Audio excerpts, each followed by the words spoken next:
In today's hardcore Minecraft video, I'm going to be transforming this area under our tree here into a lovely village, blossoming with life and villagers and life, and you hitting the subscribe button. Whoa, just threw that one in out of nowhere. Now, I'm currently hiding in my massive hotel lobby because it's raining outside, and that's really sad. But once again, we're going to completely ignore the goal of today's video to work on something else first. And that something else is this. Look at this hole. Look at this uneven terrain. Look at this other hole. What is all this? That's right. It's ugly. We've done a lot of work on this side, making sure everything is linked up nicely with beautiful paths heading along, but we haven't done anything on this side. This path just sort of comes to an end. We're going to start today by fixing that. So first, we're going to need a few things, like a load of coarse dirt, a load of grass, a load of birch leaves, a load of mossy cobblestone. Actually, we need way more birch leaves. And then I'm going to collect a load of podzol. That should be plenty. And while we're here, we'll get some ferns. I then went and harvested some sugarcane and got some different stuff like buttons and leaves and gravel and a load of azure bluettes. I then AFK'd my bone meal farm for a while, and as you can see, we got a lot of bone meal. And after we got some spruce wood, we got to work. We started off by getting rid of a bit of a mound there, adding in a pathway, which we used a lot of coarse dirt for. I then got patching up a load of awkward holes and then added in a river going through, sort of winding through underneath part of the path where we added a bridge in. And I also decorated the river with some podzol and some gravel and some mossy cobblestone, plus those buttons and ferns we found earlier. And after putting the water in, I put some sea pickles in as well and some sugarcane on the side. I then worked on this other part here by the bay where the river ends up by placing down some more podzol and mossy cobblestone to make it look nice, added in some trees, and then we got using the birch leaves we had gathered to add some hedgerows around this place. But we're not done there. No, we're going to go bone meal some lilacs plus some peonies, and then we're going to head and we're going to get placing these. The peonies first in a sort of diagonal pattern, then the lilacs as well in a straight line, making two huge flower fields. But we've got a couple more fields to fill, so we went and got some poppies from our iron farm and also some rose bushes in between those poppies. But look at it, it's looking marvelous, it's looking so pretty around here. But you may notice there's a weird little spot here. Well, we're going to build something here. So let's go gather some materials. And we're going to start off by using some of our masons in the nearby village to get ourselves a load of bricks with some emeralds. And we also got some other materials which you may recognize as they are very similar to the sort of theme we had going on with the mason village. And we also got some other weird stuff like cacti, which you'll see us using later, and finally some other little bits and bobs. And that is everything. But what are we going to be building? Well, you'll find out when I get building it, which is right... Please subscribe. Now, wow, what a subtle message. Did you get it? Oh, I hope you did. Please subscribe. Anyway, what are we building, you ask? That's right, it is a train station. A train station, Joel, but you can fly. I know, but it's for aesthetic purposes, like everything else in this world. Speaking of which, we went and collected a load of white tulips, and then we got placing those in our final flower field. I'm kind of obsessed with how cute this area is looking. Look at it. Woo! I need to get some lights along here, though. I'm a bit worried at night mobs are going to spawn, but here is our train station. I'm very happy with this. Very cute little train station, and it's a functioning train station as well, although I need to add some stuff in first. I forgot to add. Oops, where do I get to them? Let's make some mine carts. 5 in this dispenser and 5 in this dispenser. So this thing is on a system where it is automatic. So if I press a button, a minecart shall appear, hop in, and off we go on a little adventure out to wherever the next train station is going to be in the future. Like I said earlier, we're going to have loads of these around. But say you're coming back the other way. Let's hop in and move quickly. This might be quite slow. Come on. Can you make it uphill by just pressing W? No. Okay, imagine you're coming along here. It knocks you off the minecart, and it's not going to put you there. But heads down, gets stuck because I've built it wrong. Heads down, gets hit by the cactus, collected in the hopper, straight back into the dispenser. So like I said in the time lapse, the plan in the future is to have some tunnels going underground, some going overground with bridges, maybe those bridges stretching across the water, and each train station is going to be themed around each area. So this one obviously matches the mangrove roof of our mason village. The next one, maybe we'll build up here with our cherry tree. And speaking of said cherry tree and cherry tree area, we've got our panda sanctuary, which is great. But we also built this area up here. This area's been terraformed rather nicely, but it's just empty. There's nothing here. And we're going to change that. Now, a long time ago, I had a temporary villager breeder, and it's still there. It's just hiding under this bamboo forest over here. And I've actually been making some of these villagers into clerics, as you can see, and trading with them, mainly for redstone, as I hate mining for it. But I want to get more clerics, mainly for the glowstone, but also for the bottles of enchanting. My elytra breaks a lot, or gets close to breaking, which is not good in hardcore. So we're going to transform the cherry tree area into another village, like this one down here. So we're going to go through this building by building. Let's gather the materials for the first building. Whoa, did you see that? Oh, he's a pro. Let's see how many of the materials we already have. Can we fill a shulker? Your boy's done good. Not only one, but 2 shulker boxes worth of materials just in our lovely chest system. But we also need a load of spruce wood, so we chopped down this tree. I also went and dyed my sheep purple and pink, and we got harvesting that purple and pink wool. What is it both for? Well, the purple's for some beds, and you'll see the pink in a second. We also got smelting some stuff, collected some flowering azalea leaves, made some pink banners from the pink wool, and finally some flower pots and some pink tulips. Now, the pink banners, we're not going to leave pink. We're going to start with a white base gradient, then a pink border, then a white line down the middle, and finally a white chevron to make this funky design. Ooh, fun. And then I think we can just do this, right? Yeah, we get 4 of them. Lovely. And there we go. Everything we need to build our first building. So let's get to work. Now, I wanted to use lots of cherry wood in this village because we are under the cherry tree, of course. And honestly, it took me a while to come up with this design. Building with cherry wood's not so easy. Nothing really goes with it super well. I ended up going for this mossy, flowery roof here. Oh, lovely. Now to build the inside. And we're going to start by making a staircase up to the 2nd floor and filling the floor in. Then placing some cherry logs in the middle just to separate the staircase. Then let's add in some shelves around, some little plants, maybe even a nice chair here. And we can also place in some brewing stands so that they get their job as a cleric. Plus, let's put some candles down. I don't really use candles often, but they're fun. A couple of decorated pots just for, well, decoration. And finally, some beds with some chests next to them because the clerics need to store their stuff somewhere. And obviously, they need to sleep so we can get more villagers. And there we go. A cute little house. Not a load of decoration, but I don't want to put too much stuff in as villagers get stuck on stuff a lot. In fact, there's been many times where I've come back to my mason village and they just get stuck on things like trapdoors, like that guy there, this guy here.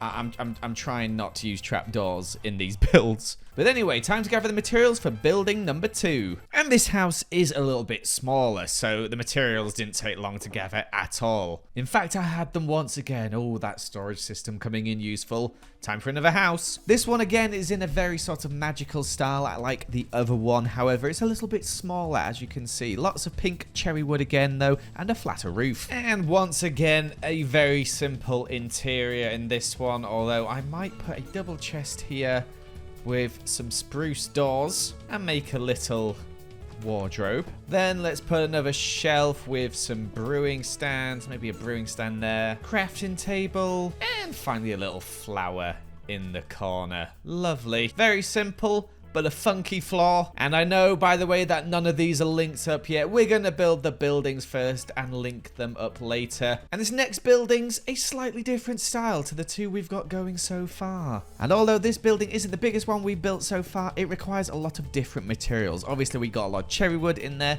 but we also have to go get some glass, trade with our villagers to get ourselves some quartz. I actually had to trade up a lot of the masons as well so we could unlock the quartz trade. And whilst I was in my mason village, I actually harvested up some crops to breed need more masons for the future. But we got all the quartz we need, managed to get some white concrete, smelted some of the quartz as well to get some smooth quartz, and finished off by getting some more pink wool for some banners, which we just replicated. It's very easy now, and some brewing stands, of course. And now we're ready to build. So building we did, and we're making a sort of temple here, very quartz / pink temple, very pink in comparison to the other builds. And that's 3 buildings down. I know this one kind of stands out quite a bit, but that was kind of what I was hoping it would do. We're going to add a lot of more decoration and more buildings in, so hopefully it won't stand out so much in the future. But this is going to be definitely a place where all these villagers can pick up their trades. I'm going to need a lot more beds, because so far we've got space for 2 + 4 villagers. I guess we should build some more houses. And this time, I'm not going to show me getting the materials, and I'm not going to time-lapse me building the building. Instead, we're going to go through it step by step. Let's go gather them off camera. Oh, Joel, you classic YouTuber. I know. Of course, gathering the materials off camera, it doesn't rain.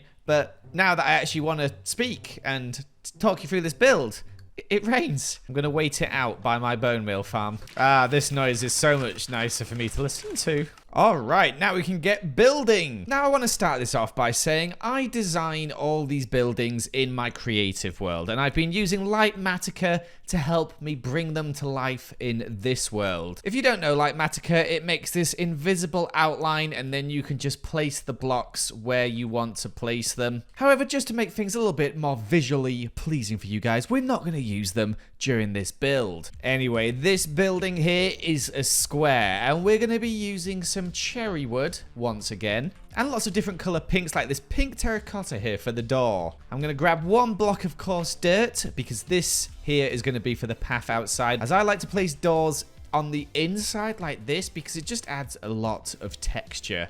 Like this here looks so much better than that, in my opinion, because you've got that 1 extra block of depth. And I know I said we weren't going to use trapdoors, but these here aren't so bad. I don't think villagers will get caught on these. And this is one of my favorite techniques of making doors, is to add in a sort of curve like so. And place 1 more trapdoor on there like so. And you've got this sort of lovely little archway. On the exterior, we're going to be using some white terracotta like so to add a little bit more depth around this thing. And we're also going to use some cherry trapdoors as like little windowsills. And for all the other builds so far, we've done 1 block high windows, but this one's going to be a bit different. This one's going to have 2 block high windows, because we're going to only have 2 windows and we want to bring in more light from the outside. I chose not to have a window on this side just because, well, it's not very pleasing to look at just this dirt, is it? We're also going to be doing very similar to what we did on this build here by adding a sort of cherry wood log around the top, which will extend the roof out. The roof comes out a bit further, and we're going to use these stairs here, kind of similar to how we did it in this last build. However, we're going to do it to more of an extreme to kind of match the panda sanctuary down there. I actually forgot a part. We're going to add in some cherry slabs and trapdoors down here to make this shape. So when you look at it from the side, it sort of curves in a little bit. I love the new cherry wood, but I really wish we had more trapdoors that were solid like spruce and dark oak. Just makes detailing so much more fun. Anyway, let's copy what we did on that side all the way round. Now for this roof, we want it to be ending in a point. So what we're going to do is we're going to do a sort of gradual curved point. So we're going to go 1 block, another block, and then a double. But we're going to use a trapdoor to sort of, you know, smooth the transition. Then another trapdoor, 2, and then the final point there. And then we copy this on every side before finishing off the point with a wall, fence, and end rod. And then for the roof itself, we're going to use some more moss and some mossy stone bricks and bring this up to the same point. And there you go, a very nice roof. However, we're going to add in some more things, which are some flowers and some azalea leaves. And we can just pop these around pretty much at random, but of course can only place the flowers on the moss. And now it matches the other buildings. But of course, we still have to do the interior. And I'm going to do the granite / terracotta checkerboard floors. I just really like this. And we're going to do a ceiling as well, where we'll place this shroom light in the middle. with a mangrove trapdoor over it. And now we don't need any torches in here. Great. But we do need a flower pot, crafting table. We don't really need this, but I put them in anyway.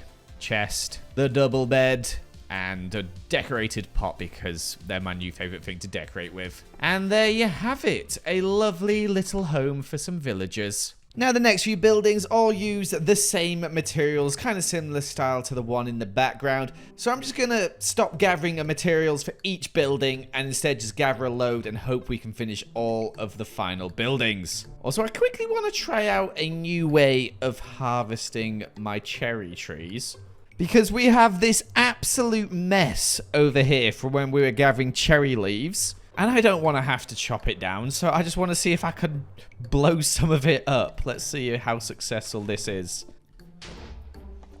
Any good? 46, just like that?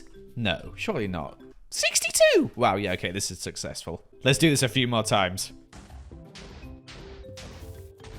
So for 12 TNT, we got 8 stacks and a bit of cherry wood. And that took no time at all. Wow, people should really make wood farms using TNT. Just to make sure, I want that to be clear that that was sarcastic. Anyway, let's get with the other stuff we need. So of course, we started putting everything in our shulker boxes. Stripping some wood now so I don't have to strip it later. Crafting up some dark oak blocks. Smelting some glass. Getting some cobblestone to make some brewing stands. Getting a load of mossy blocks for the roof. Dyeing up some terracotta. Having a very rough time killing some blazes with gas also shooting at me. Harvesting a few shroom lights while we're still in the nether. And finally dyeing some sheep and collecting some wool, which we crafted into beds. Alrighty, this should be plenty of the things we need. Maybe I should say something important now so that I don't get cut off because it'd be really annoying. Oops, that's awkward. Anyway, here we're building our first diagonal build. I thought I'd throw a diagonal one in there because, I don't know, it looks a bit different to the other buildings.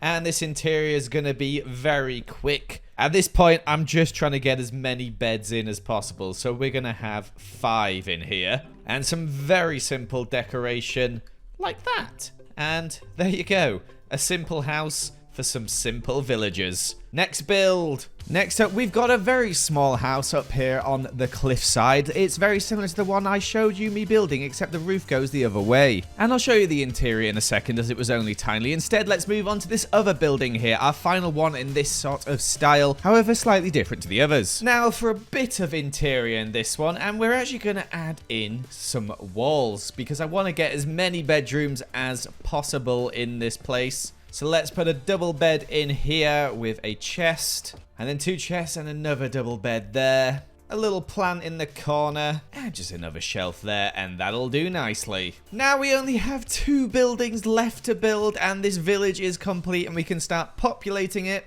And they're both slightly different in different ways. Let's grab the stuff I need for it. And the first one's another sort of pagoda type thing, except it looks slightly like a mushroom. I then gathered some more materials and got building our final building, which is this sort of weird cherry tree spire thing, which it looks okay. And just like that, every building is complete. However, it just looks terrible at the moment, doesn't it? Look at this place. It's not joined up. There's just random buildings floating around, and I don't like them. We need to fix this, because getting up to your house like this is not a good way to get up to your house. And this is the interior of this place, by the way. I didn't show this, but we're going to have 3 villagers locked in here.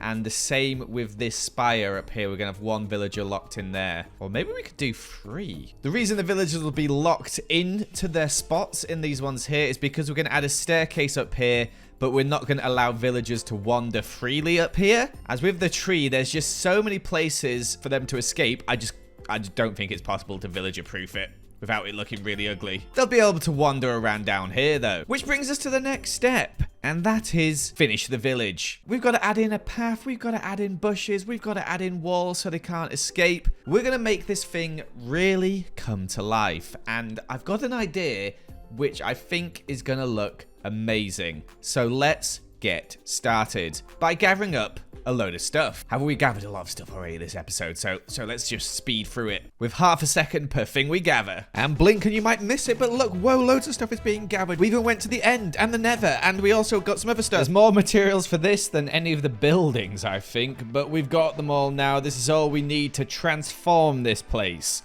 So I guess we should get transforming. So we're going to start off by adding a pathway of coarse dirt, linking up all the houses and also a little staircase linking up the top 2 houses as well. We're then going to head down below, add in some walls and some bushes around to sort of block off the villagers from escaping. And now it's time for the mushroom phase. That's right, mushrooms. It's magical. Before I show you how it looks, we're finally going to add in a load of these pink petals around because obviously we are under the cherry tree. I want to make it look like the cherry leaves have like fallen on the ground sort of thing, which is why I've got so many of them.